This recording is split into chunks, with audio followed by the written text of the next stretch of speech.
all throughout Cheryl Underwood Radio's production, in and out of all breaks, because we're trying to do some good in the neighborhood. That means turn up the turnout. You have got to go vote. Support us at blackradiosolidarity.com. We are hoping that the Biden-Harris campaign will hear us when we say saturate all of black media. Tell us specifically what you're going to do. Send us the talking points. Send us the focus. If the Republicans want to do the same thing, that's great. But because the Republicans are the incumbents, I'm trying to help the Biden-Harris campaign get their word out so our listeners can make the best decision on who should be leading our great nation. This is the end of our show. Go out and be a blessing. God bless you. We'll holler at you tomorrow if the Lord say the same. If he does not, and it's your last day on earth, we hope that when you see the master, he says, servant, well done, because of the life you've lived, the work you've done, the people you've asked for forgiveness when you trespass against them. Again, this is Cheryl Underwood Radio, 513 plus affiliates strong. Be blessed. Yeah. Be easy. Vote. Votes. Bring them out. Turn up the turnout. That's it. Bring them out. Bring them out to the polling place. Yeah. That's tough. Let's vote. Let's vote. Let's vote. Come on. Let's vote.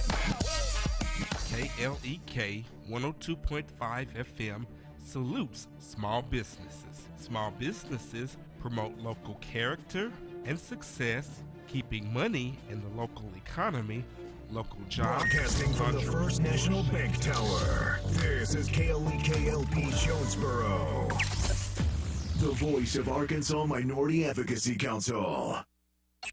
Jonesboro's community radio station. Your life, your music. KLEK 102.5 FM.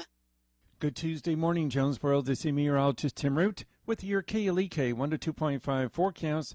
Mostly sunny skies today, the high in the mid-80s, light northeast winds. A chance of showers late tonight, partly cloudy near 70. A better chance of showers and thunderstorms Wednesday and Wednesday night. A weather front coming in and stalling over the region, and the temperature Wednesday in the low 80s, and it'll be in the 60s Wednesday night. Still a chance of showers and thunderstorms Thursday and Friday, partly sunny each day, around 80. Educate, entertain, and empower. We're KLEK 102.5 FM. From Feature Story News in London, I'm Ollie Barrett. Israel and the UAE will sign a US-brokered peace agreement at the White House later. New figures show companies in the UK now employ almost 700,000 fewer people than they did in March. A photo is being shared from Russian opposition activist Alexei Navalny showing him sitting up in hospital. And the UK government is facing criticism that its COVID-19 testing system is in crisis, with thousands of people unable to get tested. It's 9:01. KLEK LP Jonesboro, the voice of Arkansas Minority Advocacy Council. It's now time for Community Conversations, a program focusing on the people working to make the Jonesboro community a better place, while offering viewpoints from all sides of the issues. The views expressed in this program are those of the participants and do not necessarily reflect the views of KLEK 102.5 FM, the voice of Arkansas Minority Advocacy Council, or our underwriters or sponsors. KLEK 102.5 FM. Good morning to you on your Tuesday. It's September 15th, 2020. This is Community Conversations. Kara Winder is in the studio with you. I have Kubila Jones, host of Community Conversations. Join us via phone, and joining us in the studio today is Phillip Glover. He is a candidate for Jonesboro City Council, Ward 5, Position 2. And of course, as always, got to start with the disclaimer: KLEK and the voice of Arkansas Minority Advocacy Council. We do not endorse nor support any candidate for office. This interview, is provided for informational purposes only, but we do encourage you to exercise your right to vote. Election day is November 3rd. Early voting starts October 19th. You can get registered to vote up through October 5th. Go ahead and do all of that today. Of course, if you are concerned about COVID-19, you can request your absentee ballot. Just contact the county clerk's office. Go ahead. When you do, drop it back off as soon as possible, preferably dropping it off at the clerk's office if you can, because the mail is running slow. So before we get to our interview, I am going to just take a bit of personal privilege. Of course, if you saw my post yesterday, I had posted that I had received some potentially disturbing news from my physician about some issues regarding my prostate and some blood found in my urine. In fact, when we get off the air at 10 o'clock, I'm rushing to my doctor. I'm praying for the best. I'm going to keep going. I have to rely on my faith. I can't let it stop me. But Phillip did actually personally reach out to me. He's actually has went through the same thing. I hope he didn't mind me saying that on the air. That's okay. But and that encouragement. That's what it's all about. It doesn't matter when somebody is going through something like that. It's good to have people to encourage, no matter what political persuasion they come from. But again, that means that I'm supporting or endorsing. But just as a man, I'm saying thank you, sir. All right. So with that being said, let's go ahead and get right into our interviews. As I always start by telling a little bit about yourself and your background. Okay. Well, first, let me say that I really appreciate that. As men, we can really try to kind of put on the tough face and kind of push everything else to the wayside. And so just acknowledging it, kind of putting yourself out there and, giving me a chance to reach out and pray with you was important to me. And so I appreciate that. My name is Phillip Glover. I'm running for city council here in Jonesboro. The position I'm running for is in Ward 5, position 2. And one of the things I want to clarify up front is that I've had a lot of questions about, well, if I'm not in your ward, what does that matter? Well, so the ward, I am running for a ward position. However, the entire city votes on every city council seat. And so that's why it's been so important to kind of get the word out and get to know everybody around the city. I'm a graduate of Cabot High School. I grew up in Central Arkansas, and my career started early on with the sheriff's office in Lonoke County, there where I grew up. I started working in the jail when I was 18 years old, and work there kind of promoted my way up into the patrol division for a short time before moving over to the Arkansas Department of Correction. I worked for the Department of Correction now for almost 17 years. I've worked several different areas around the state, kind of moving and relocating with positions as they became available and promotion opportunities. I met my wife, Krista, who is actually from here, and eventually the two of us got married and settled down, and I had an opportunity to move this way.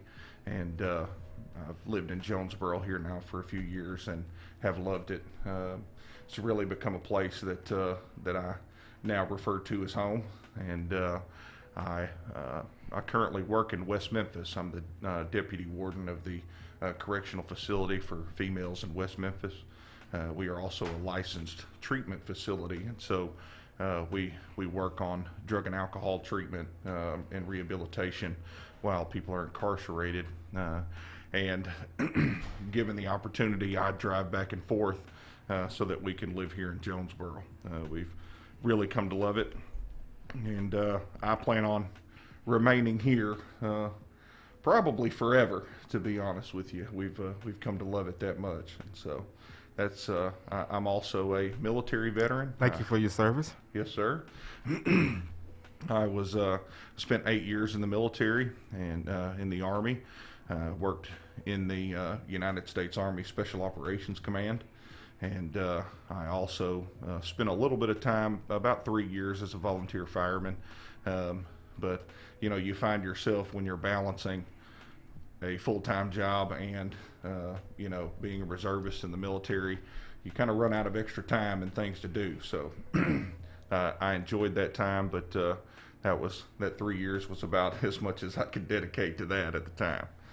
So you've had a lot of unique experiences that I think can definitely help if you are elected to the council. We're going to ask about how some of your past experiences has helped to formulate some of your views. But the next question we always have to ask is, what made you decide to want to run for council?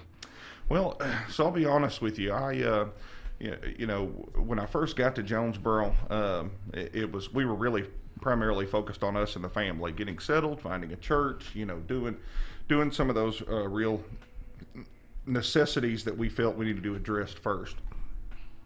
After that, we got settled in. I really just started paying attention to the city politics and the things that were going on. As a taxpayer, I try to be informed and try to be aware and kind of see what's going on around me. And honestly, I really feel like members of the city council have kind of just forgotten who they work for. And that realizing that a member of the city council represents the city, not the council. And, I saw needs around the city that were being ignored and not being addressed. And, I decided. Give an example. Well, okay, a primary example would be our Parks and Rec. You can look at areas around, if you look on the south side of town, you would say that, well, our Parks and Rec isn't a problem. It looks great. We've got plenty of amenities and things to do. You've got, on the south side, on the south side of town, you got plenty of amenities and things to do, and there's plenty of places for people to gather. But if you go look on the north side of town, they are severely lacking. And you look at things and you say, well, we have them available, and so why does it matter if they're on the south side or on the north side of town? Well, a kid doesn't have the option to travel across town to go to the park, to have some positive experiences outside. And so you have to meet people where they are and give them opportunities in the area that they live. And so I feel like we're lacking in those areas. Okay. Now, earlier you mentioned about your current occupation where you are the warden of a facility for females, and you also work with mental health and substance abuse. Of course, one hot topic in Jonesboro has been what to do with people with mental health issues, the homeless, things like that. Of course, there's been attempts in the past to find some kind of facility that can give more in-depth treatment has met resistance. So as someone who deals with this kind of situation on a daily basis, if you are elected to the council, what would you advocate or try to do to make sure the city has the best possible solution to deal with these people so that ultimately they can get the help that they need and not just going through some kind of revolving door of a jail? Okay. Well, I think the most important thing is that you have to address the problem. One of the things that we focus on at my facility is that, I encourage everybody to find their why. Why is it that you have found yourself incarcerated? Why did you start down the road of criminal activity, or why did you find yourself addicted to drugs and alcohol? And finding the answer to that question really helps start the basis of their recovery. I think it's important to focus on, you can look at individuals with drug and alcohol problems and you can say, well, they're a criminal and they have broken the law and they need to go to prison. And in a lot of cases, that's true. If they've broken the law, they need to, suffer the consequences for that. However, you can address the drug and alcohol problem and most likely stop the criminal behavior.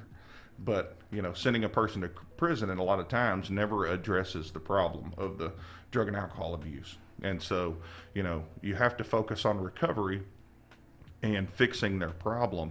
Otherwise, when they get out, the problem hasn't been addressed and the cycle will continue. I want to check out Facebook. Shout out to Jerry Morgan. Appreciate you for checking in on our Facebook live feed. Let's go ahead and bring in Kubila for our next question.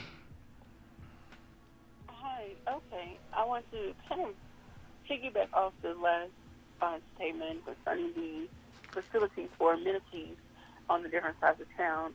If another proposal came forward, if you were elected, another proposal came forward to bring such amenities to different sides of town, what would be your stance on going forward? And then let's tie into that. We know the last proposal that was brought up by King Jonesboro had a tax increase attached to, people were voting on that. So what would be your stance? And then how to get these things funded if we don't increase our taxes? Okay. That's a great question, and I'm glad you brought that up, to be honest with you. So the Team Jonesboro tax that came around and eventually failed. I did a lot of study on and a lot of review, and I'll be honest, I did not vote for the tax. I had several questions that really came along there that were unanswered, that left me not feeling very good about the tax, and so I voted no. I think it's important to have those upgrades around town. I think quality of life is extremely important, but I will say it now, and I've said it 100 times, that we can build the finest amenities and establishments that the city has ever seen, but if the people don't feel safe to use them, they're not going to go out. And so, we have to first support our, our local police department and public safety. Those individuals are responsible for, keeping the public safe. And so the Team Jonesboro tax tried to address that with, a portion going to police to public safety and another portion going to quality of life. My biggest concern was that the portion for the quality of life never really left anything answered or confirmed. In my opinion, it was, we're gonna do a half-cent sales tax, and it's going to be for quality of life. And you say, okay, well, what is quality of life, and what are you going to be focusing on? And as a friend of mine, Bobby Long, liked to say, well, the answer pretty well was, well, we don't know, but trust us, it's going to be good. Well, it's hard to say, okay, I'm going to give you my money when you don't know where it's going. Yeah, don't know where it's going. And so, and then another issue I have is we've seen in the past, looking at Jonesboro's history, kind of taxes being pushed on the back of the police and the fire department and saying, this is going to be to support those individuals. And when a tax gets passed, for whatever reason, the police department doesn't really see an improvement. In fact, I had a meeting at my house last night. A person who retired from the Jonesboro Police Department just in the last year or so, and that was one of his big concerns was, we as policemen advocated for these taxes, saying we need this assistance, and the tax got passed, and people would come by and say, hey boss, I voted for that tax for you, I hope, did you get your raise, or did you get the extra equipment? And they never saw the funds. And so I think it's important that we address all of those things, but also I think it's important that we are careful about how we do it. And so, if we were to raise a tax, I think that it would be important to say specifically a portion for the police department, specifically a portion for the fire department, and specifically for quality of life projects with a specific list of those projects. Go to our Facebook Live. Wes Baxter says, Phillip is a great guy and is passionate about keeping Jonesboro moving forward. So kind of want to back up just a little bit to public safety. You have law enforcement experience yourself, and we've been talking about the tax, but obviously nobody really likes to pay more taxes. But what if we are faced with a situation to where we can't get a tax increase passed, even if it's just for police and fire? But obviously police and fire, they have ongoing and increasing needs. We have Chief Elliott on each month. He needs new police cars, new radios, new cameras, new weapons. All of this stuff doesn't go away. And of course, the fire department, they need 2 new fire stations because the population is growing. So if we can't get a tax passed and you're on the council, what would you try to do to make sure that the public safety needs are still met? Well, let me say first, I want to avoid a tax increase at all, if all possible. I think eventually there's going to be one that has to pass. Just when you look at the expansion of our city as we continue to grow and the expanding needs. But if it can be avoided, I absolutely want to. One thing that I have already done and am doing is working through line items in our budget, and looking to see exactly what we're spending our money on now, and are we prioritizing correctly? Are we addressing the needs of the city?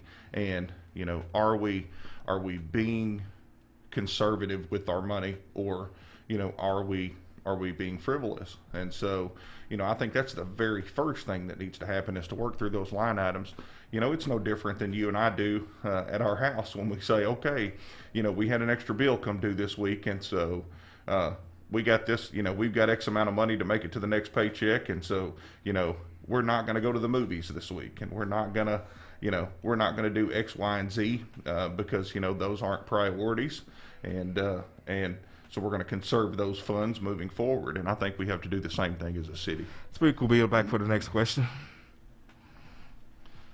Okay, so since we're talking about, increasing quality of life and economic development, things of that nature. Let's talk about fair housing, affordable housing, and keeping housing costs, affordable for the people who live in certain neighborhoods. I know in previous interviews we talked about the North Side quite a bit. I don't want to just pick on the North Side, even though that's where I live, and I've lived here over 20 years. There are other sides of town that face similar issues when it comes to housing development. I do understand the contractors and I can't think of the word. Developers. Developers. They have to recoup on what they've spent out. I'm not naive to that. However, what influence I would like this, if you are elected as a city council person, what influence or what conversation would you have, to try to strike a balance with affordable housing that's also nice enough for people to live in? Okay, that's a great question, and I think the city tried to address that a couple of years ago with the kind of the housing or building code that they attempted to pass. However, I think honestly, I think we didn't put a lot of thought into the process and really about the property code debate. Yes, the property code, and I don't think there was a lot of thought put into how it would affect people in Jonesboro and the things that needed to be done. And so, I think we could take a second look at something like that, but be more realistic on, the standards that are placed, because, these our homeowners and property owners that own rental properties or, some of those things, obviously they're trying to run a business and provide a service, and the people that live there expect fair housing and expect it to be good quality. And so I think having representatives from both sides, maybe forming a committee for something like that to develop a code that's more realistic for our city could be beneficial. And maybe also on the state level, try to get our representatives and senators to pass a habitability law, because Arkansas is the only state that actually does not have that. And for those that don't know what that is, basically Arkansas is the only state that doesn't have a law saying that if you are a landlord, you have to keep your house up to a minimum condition in order for people to live. I'm not saying it has to be luxurious, but it can't be falling to pieces either. Well, it's got to be in livable condition. And I think that's the main thing is that if we can reach an agreement, and an understanding of, okay, you own this property and you're renting it to me, would you live here? Well, you would think it'd be common sense. Right. That's why I say I would want to be a homeowner, because, well, I mean, not a renter, because like I said, I know I can be kind of obtuse about things. But it's all about the golden rule. If you wouldn't stay there, why rent it to someone else? Right. And with that, we're going to get ready to go to a break. We are speaking with Phillip Glover, candidate for Jonesboro City Council, Ward 5, Position 2. Going to go to a break, but we will be back in a few. Don't go anywhere. This is Community Conversations on KLEK 102.5 FM.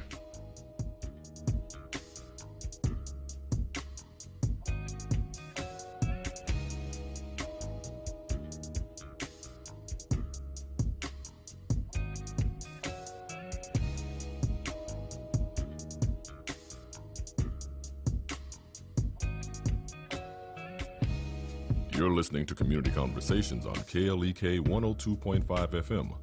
We'll be right back.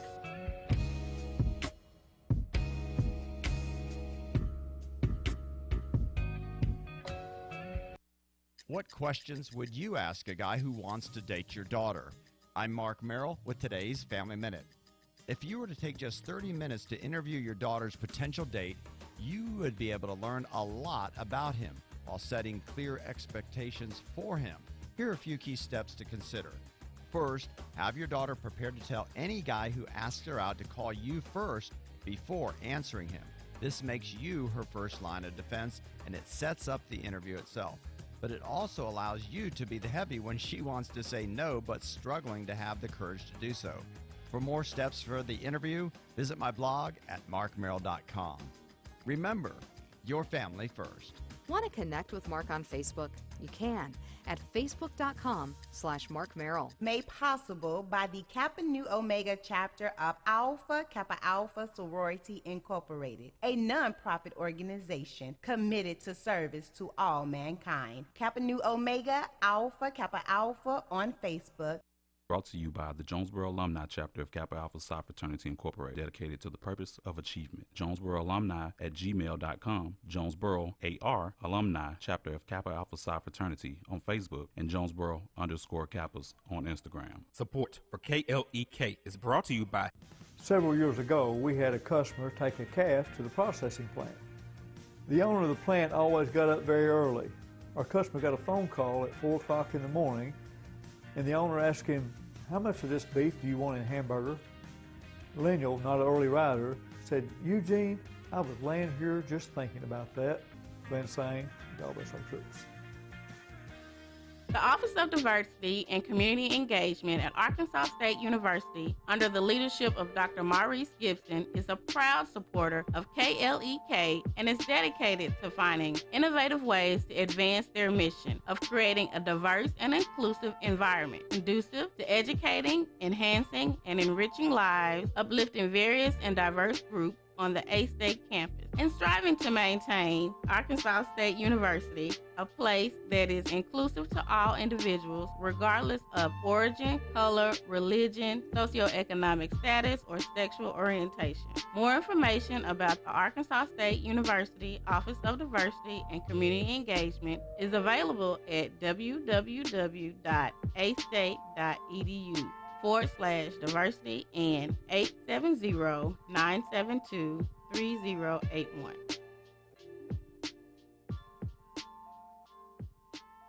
KLEK thanks the staff of Life Strategies Counseling Incorporated for helping people through hard times in life, such as depression, family issues, stress, abuse, and more. They offer counseling and therapy for all ages, individuals, families, and groups. They are located at 1217 Stone Street. Phone number 1-866-972-1268 or online at lscihelp.com.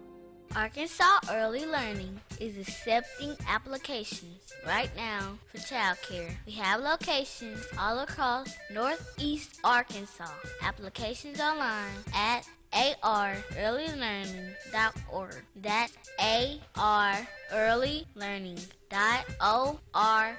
Right here in the community at no cost. Arkansas Early Learning, offering kids a head start. Arkansas Early Learning is a nonprofit organization. And now back to Community Conversations on KLEK 102.5 FM. Community Conversation on KLEK 102.5 FM with our guest, Phillip Glover, candidate for Jonesboro City Council, Ward 5, Position 2. We'll go to Quabita for our next question. Quabita, you're not mute, are you? Yes, sorry. Okay. We're going to move on to some other issues. Let's talk about just to get right into it. As you can see, the MLK sign above the door. We know that topic was very, I don't want to say controversial, but it was a hot topic, and it caused a lot of conversation within the city. And rightly so, people came out to share their opinion, whatever it was. If you are elected, another issue comes before the council, not necessarily a street renaming, but something that could potentially cause a lot of disharmony among residents. How do you feel about, one, either special committees formed, maybe having a permanent committee, or just the council actually being the committee, since that's kind of what you all are, that's what they're set up to do. Right. Okay. Well, let me say first that, if elected, I want to be the voice of the community. One thing that I've tried to do is encourage people to reach out to my Facebook page or to my website.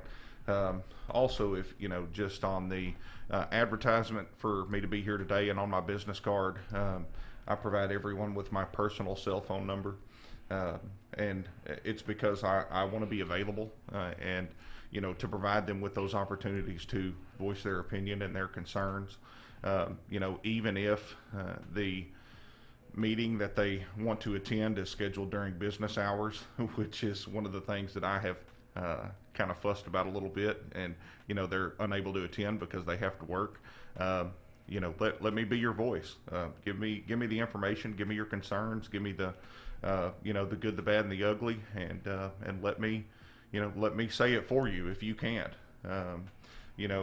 Again, I think that it's important for our elected officials to remember that you work for the citizens, not the council, and so you have to keep their best interest in mind, and you have to hear their thoughts and opinions to know what their priorities are.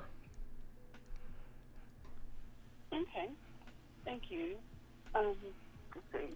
We talked about the housing. Let's talk about economic development a little more when it comes to jobs or industries, rather, corporations, businesses, period, that want to come into Jonesboro. Mm-hmm. We know that the side of town that a business ultimately goes into, depends on how attractive it is, not necessarily, how attractive it is, and that includes many factors.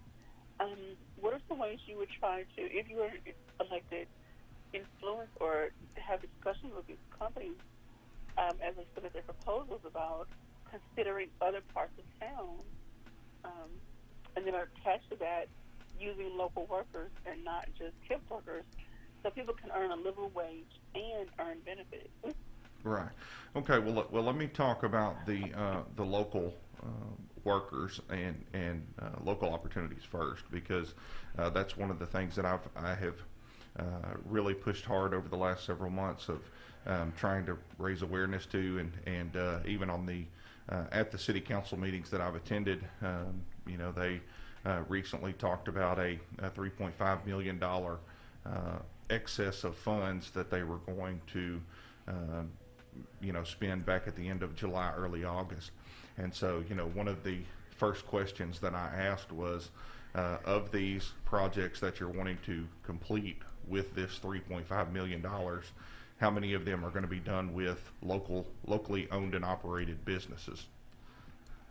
And I kind of got crickets. Yeah, I said, I'll wait. You can give me a response.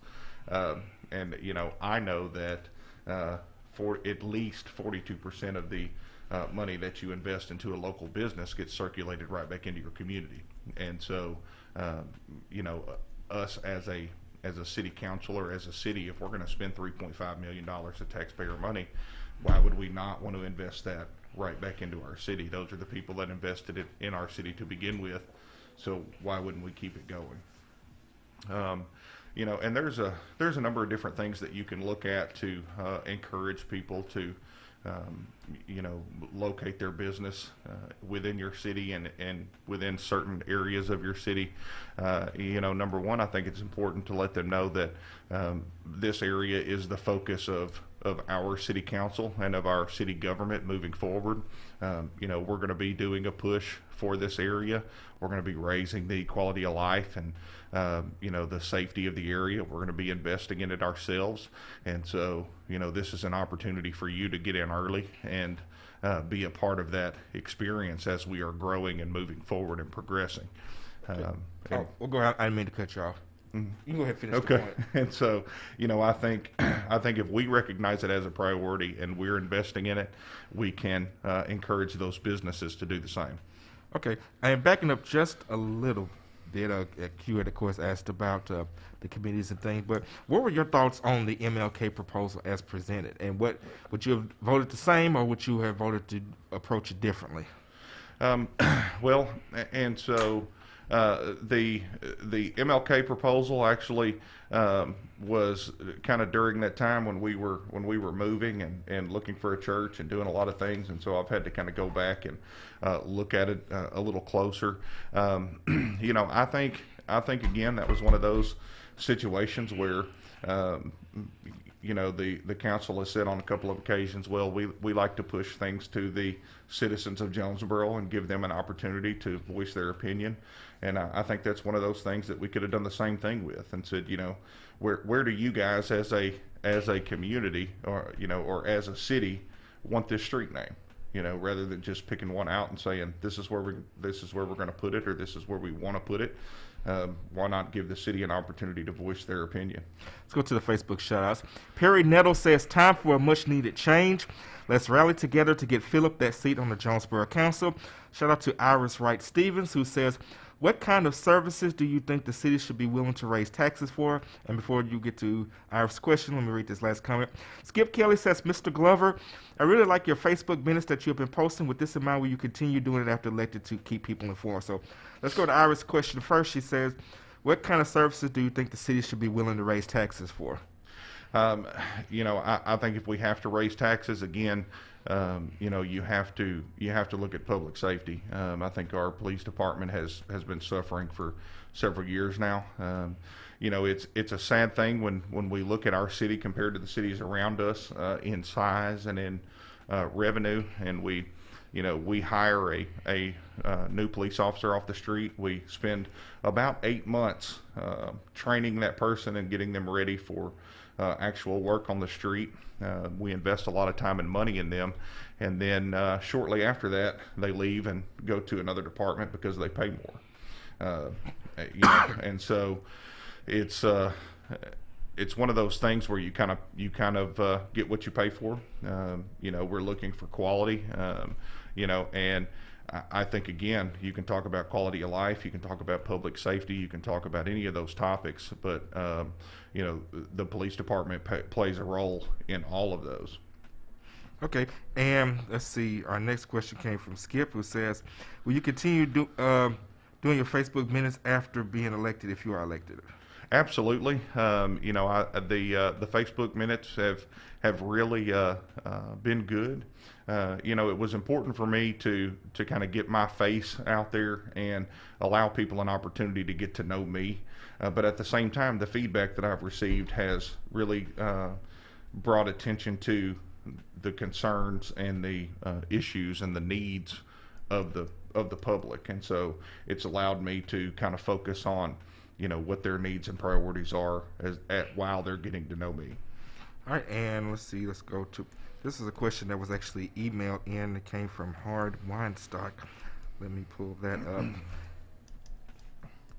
It says, recently Dr. Spice briefed the council and acknowledged health uncertainties from all wireless radiation. Given the increased vulnerabilities, minority communities, children, and the elderly, what are your thoughts in general about 5G installation and activation in the coming months, and your thoughts on how the city can revise this ordinance to better serve the residents and visitors in Jonesboro and a COVID world? Okay. Well, so for those of you who aren't familiar with this project, we're looking at a statewide expansion of the 5G network.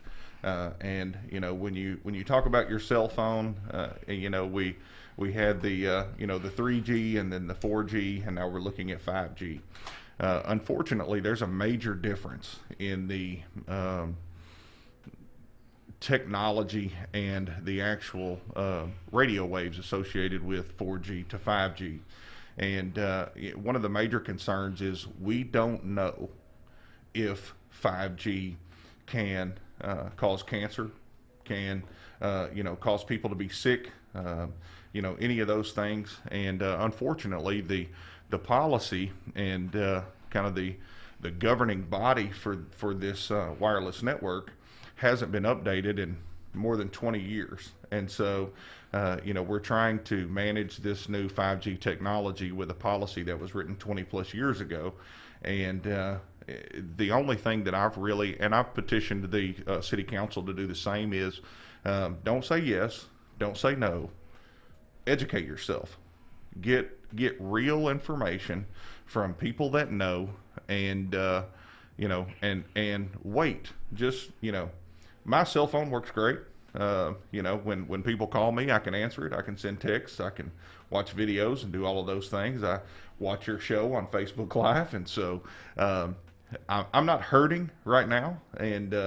And so if 5G could be dangerous, I think it's a responsibility of our city that we have to say, okay, let's wait and let's get real information before we make a decision. All right, going back to the Facebook comments. Hope Neil Smith says, why pass the buck? To the citizens, when most of you all are influenced by businesses, it was businesses that balked at the MLK proposals. I guess she wants you to respond to that. Okay. Can you read that one more time for me? Sure. Hope Neal Smith says, why pass the buck to the citizens when most of you all are influenced by businesses? It was businesses that balked at the MLK proposals. Okay. So it was businesses that balked at the MLK. Okay. Well, and so, you know, I think the business owners have just as much of an input as any other citizen. I think, you know, they're citizens of Jonesboro just like anybody else. And you know, to be clear, I wasn't trying to pass the buck.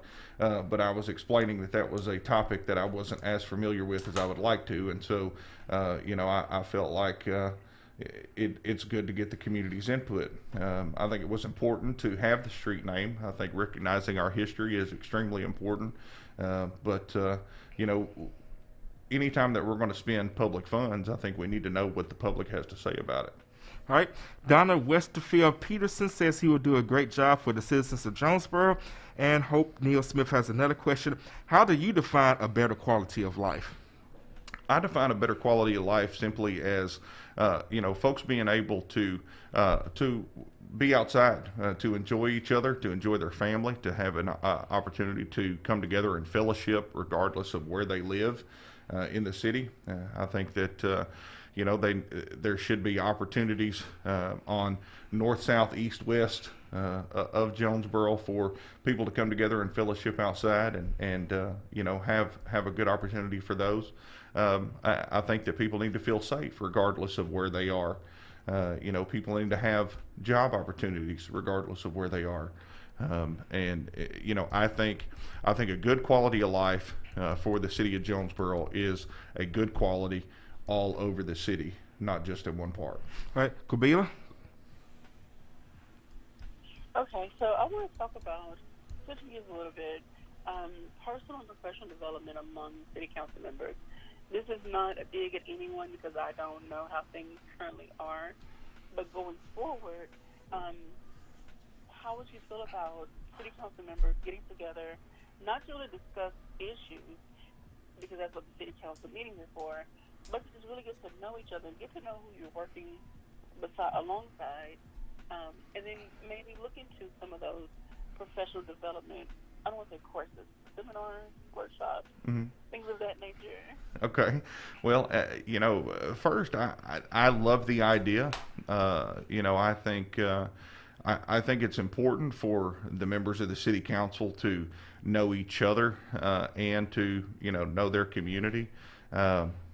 And you know, kind of jumping way back to the first question that I've got was, why did you run? Well, I had lived here for 2.5 years and didn't even know who my city council member was, you know, over my ward. And so I think it's important for people to know who is representing them, and I think it's important for the representatives to know each other.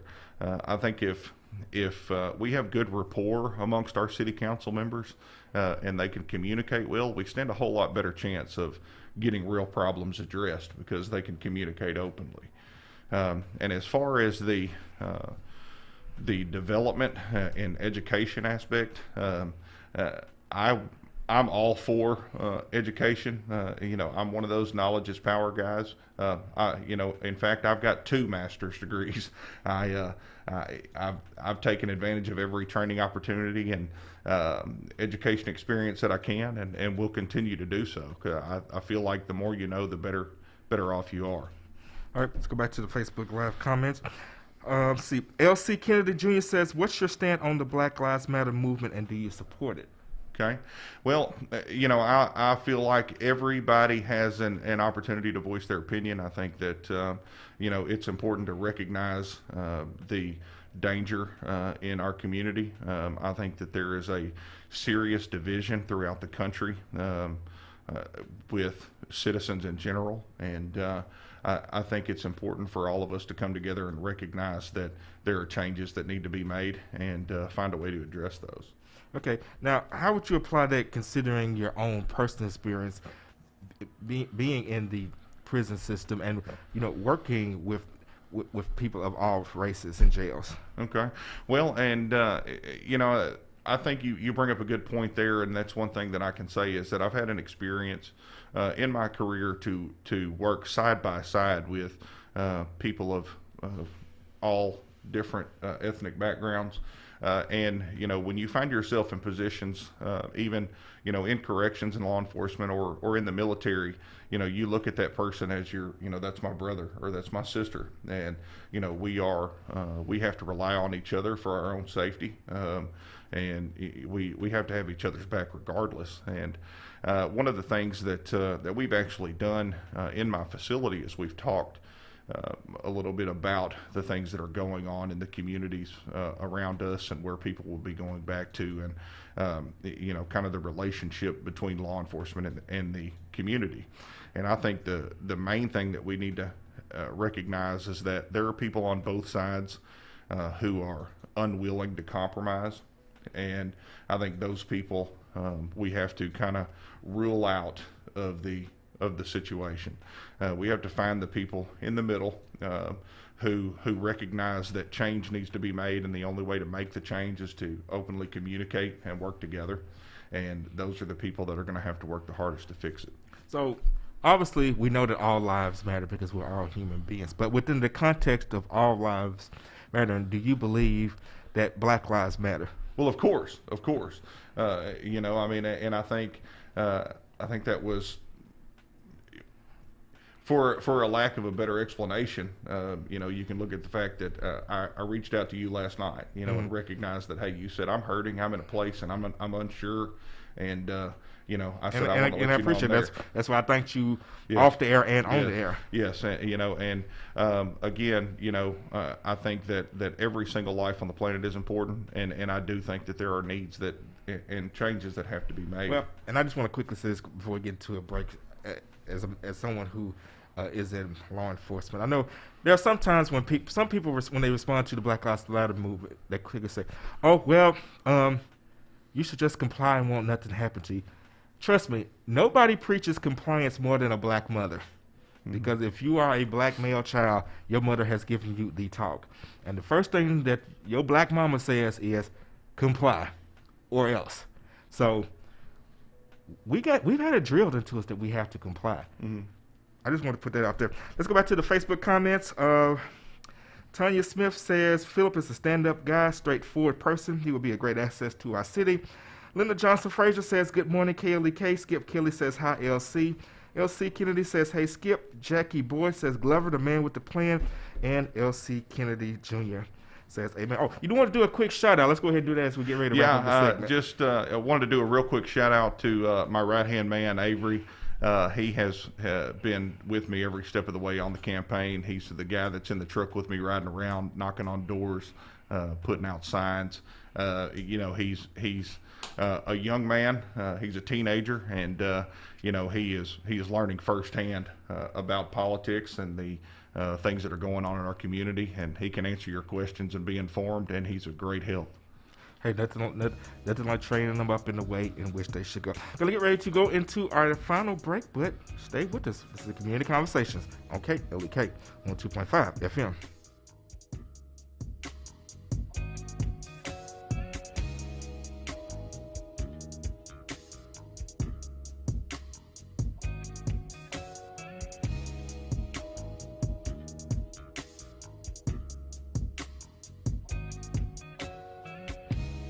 You're listening to Community Conversations on KLEK 102.5 FM.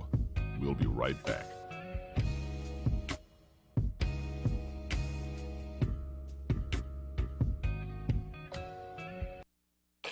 We're back with Money Matters. I'm Alfred Edmond Jr. All the financial advice in the world won't help you if you won't correct some basic bad money habits. Here are some common money mistakes and what to do to fix them. First, thoughtless spending. If you're not following a spending plan, also known as a budget, you're just not serious about improving your finances no matter what you say. Not creating an emergency savings fund is another bad habit. Stop being a real-life ATM for your family and friends. Listen, there's nothing wrong with helping others, but if you lend money that should be going to your bills, your debts, your emergency fund, and your retirement savings, you are putting your own financial health at risk. Don't be guilted, shamed, or seduced into giving or spending beyond what you can really afford. Also, stop spending to compete with or impress other people. I'm Alfred Edmond Jr. for Money Matters, a product of American Urban Radio Networks. Made possible by the Jonesboro Alumni Chapter of Delta Sigma Theta Sorority Incorporated, focused on joy in our sisterhood, power in our voice, and service in our hearts. www.jonesboroalumnidst.org. Money Matters is brought to you by the Guide Right Jonesboro Kappa League, a nonprofit organization that guides young men to a life of achievement. Kappa League Jonesboro on Facebook, Jonesboro_Kappa League on Instagram, and JonesboroKappaLeague@gmail.com. Money Matters is brought to you by Bancorp South, offering checking, savings, loans, credit cards, and wealth management. www.bancorpsouth.com or 870-972-9800. KLEK thanks Charles and Candace Mabry and the staff of Mabry Smokehouse for their support of KLEK and dedication to the Jonesboro community. Mabry's offers Texas-style barbecue, beef brisket, pulled pork, ribs, rib tips, chicken wings, smoked sausage, barbecue fries and nachos, sides, and desserts. Located 1504 Red Wolf Boulevard, Jonesboro. Open 11 to 8 Tuesday through Thursday, Friday and Saturday. More info, Mabry Smokehouse on Facebook. KLEK 102.5 FM salutes small businesses. Small businesses promote local character and success, keeping money in the local economy, local jobs, entrepreneurship, community well-being, and so much more. Contact us today to learn more on how your small business could be featured on KLEK for as little as $25 per month. And now back to Community Conversations on KLEK 102.5 FM. And we're back on Community Conversation on KLEK 102.5 FM with our guest, Phillip Glover, candidate for Jonesboro City Council, Ward 5, Position 2. Let's go ahead and go to the Facebook shout, see if we have any new questions. If not, we'll go to Quabila for our next question. And let's see. We got a question. We got a comment from Krista Glover. I'm assuming this is your wife. Yes. Who says, teaching the youth early, get them involved. All right. So, Phillip, anything else that we did not cover, or that you want to say? Anything you want to announce? Well, I would like to go ahead and announce that we have a meet and greet scheduled at the Parsonage downtown, September 24th at 6 p.m. And look forward to seeing everybody there. Give you an opportunity to mingle, ask any more questions that you may have, and obviously an opportunity to support the campaign.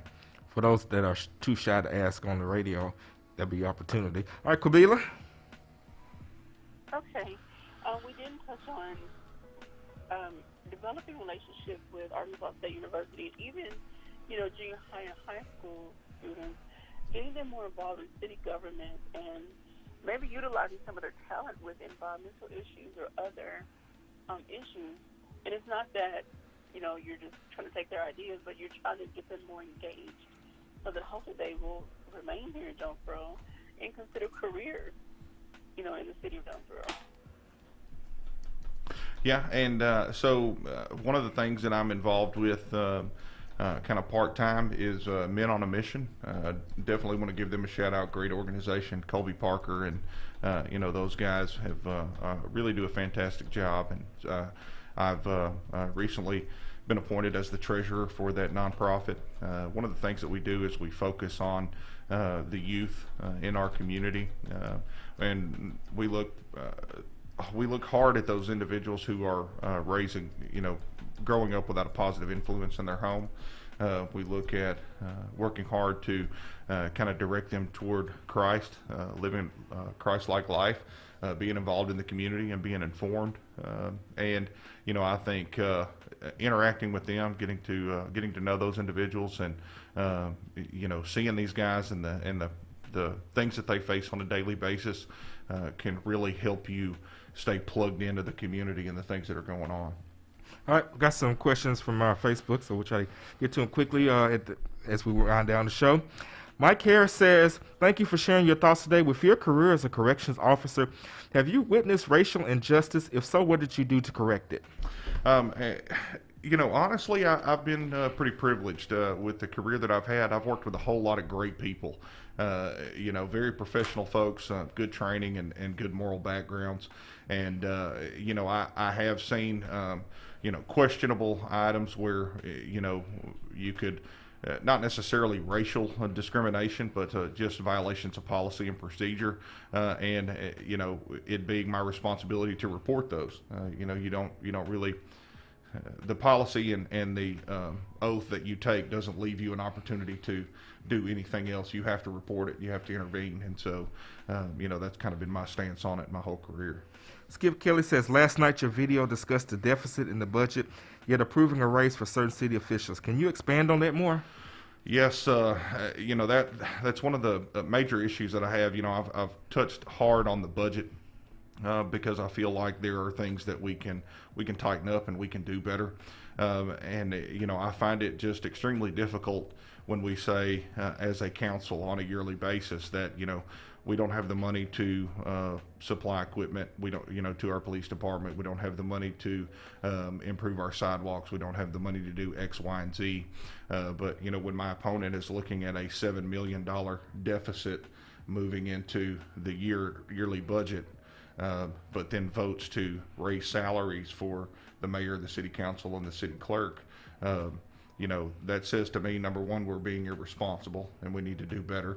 And number two, if we can afford raises for those three individuals who are three of the highest paid folks in the city government, then why can't we assist our police department and back them?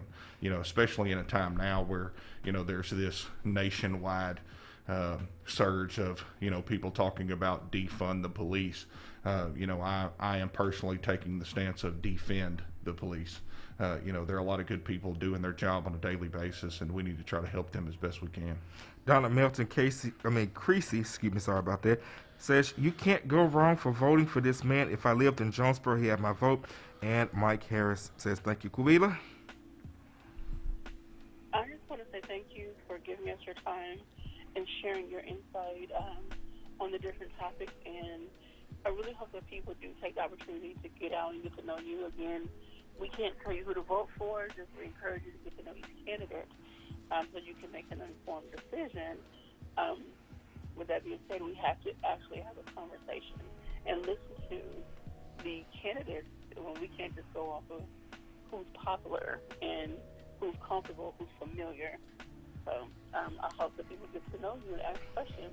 And with that, go ahead. And they make their choice, however they vote, absentee or in person. And of course, with that, I'll ask this question. If you are elected to the city council, will you conduct quarterly or some kind of meetings within your ward? Of course, anybody can attend, but they'll be tailored for the people in Ward 5 to come and just ask questions, get to know you, and keep them abreast of top of things. Absolutely. I look forward to that opportunity, actually. Since I've announced my candidacy, I've had some people reach out to me, and they've said, hey, I've got some questions, and I've said, do you want to call or do you want to talk face to face? Because I'm open either way. I want to be available and answer your questions. I've had people come and visit me at home, and we've sat and talked. I will continue to do so, and we'll definitely be doing the quarterly meetings to give folks an opportunity. I want to hear what they have to say, and I want to carry their priorities forward and make sure that we do everything we can to address them. All right. So anything else? We got about 2 minutes, 45 seconds. Well, the last thing I want to say is, I've been extremely overwhelmed with the support that I've gotten. My wife is fantastic. Krista is, she does a great job, kind of putting up with everything. We live a busy life, and she is a perfect partner in that. I mentioned Avery. He's a great help. My friends and family, my parents, I can't thank Mom and Dad enough. They, Mom, I send her the video every week before I post it and say, okay, you give me the rundown, have Dad look at it and give me the thoughts and the seal of approval. you know, and just some mentors and some close friends and family that we have that have all kind of pulled together and reached out to help. My in-laws have been great. You know, my mother-in-law kind of helped go around town and talk to some of the local businesses for us, because it's one of the things that I'm pushing. And just the overwhelming support has, I can't thank those folks enough. And we definitely thank you for stopping by the studio. And thank you once again for reaching out to me. I really appreciate that. And thank you for praying for me before we went live on the air. And thank you to each and every one of you that has sent me well wishes, that have prayed. In fact, soon we'll get off there. I'm headed to Paragould to have my appointment, so definitely praying for the best result. But just thank you to each and every one of you. And once again, thank you, Phillip, for stopping by the studio today. KLEK and the Voice of Arkansas Minority Advocacy Council, we do not endorse, support, or oppose any candidate for office. This interview is provided for informational purposes only. But once again, I cannot stress enough, get out and vote. Early voting starts October 19th. Election day is November 3rd. You got until October 5th to register to vote. You can request your absentee ballot right now. If you do, go ahead and return it as soon as possible, because the mail is running slow. You can contact the county clerk's office about that. Also, census. If you have not gotten counted, get counted. Each person that gets counted, that's over $3,000. You don't want to leave $3,000 on the table. I don't know about you, but I can do a lot with $3,000. And the city can do a lot with $3,000 for each person, because the more people that are counted, the more money the city can get, the better quality of life we can have, the better police and fire protection we can have, and so on and so forth. So we're going to get up out of here with that. You guys have a great and blessed day. This is Community Conversations on KLEK 102.5 FM.